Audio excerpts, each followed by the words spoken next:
What's up, guys? It is Ryan. Today I want to talk about age of credit history, and in particularly with regards to credit cards and how you want to actually build and structure this.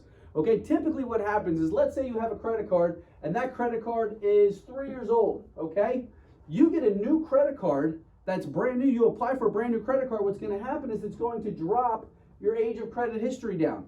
Okay, because they average this time. The more important thing you want to remember is, especially early on, when you have a thinner, lower credit profile with a lower age of credit history, it's in your best interest to get 3 cards right away. Why? Because then you can get these 3 cards, and for 6 months, you don't apply for anything else, you let them grow.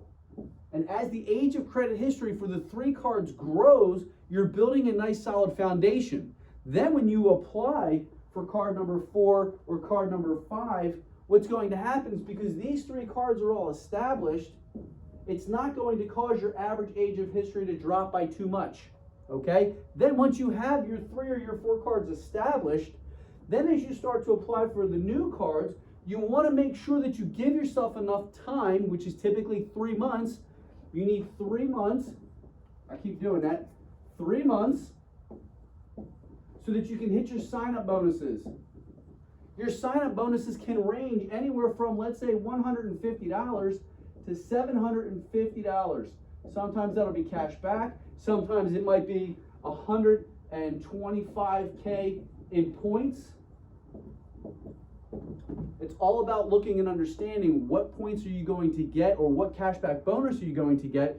Figure out how much the spend is. You may have to spend $3,000.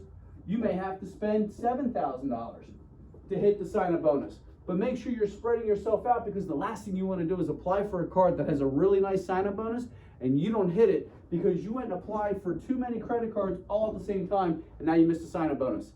Okay? So make sure you're doing yourselves a favor. Get the first 3 or 4 cards opened as soon as possible.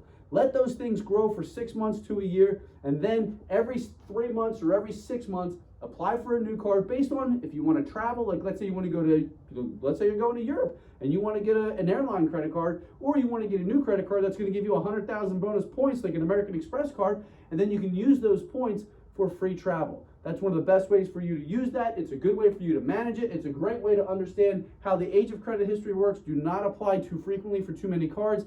If you do, you may have to wait a year. That's what I did. I applied for too many cards too quickly. My score dropped 100 points. My age of history plummeted. I didn't apply for anything for 1 full year, and that's when my score shot up. I broke over 800, and now I travel for free and have a lot of free perks and rewards. So do yourselves a favor. Make sure you're paying attention to this stuff. If you have questions on this, please put them below or send me a message. Okay? If you like this, if you found this helpful, please share it with your friends. The more we help educate everybody, the better off we're all going to live. All right? I hope you guys have an awesome day, and I will catch up with you later.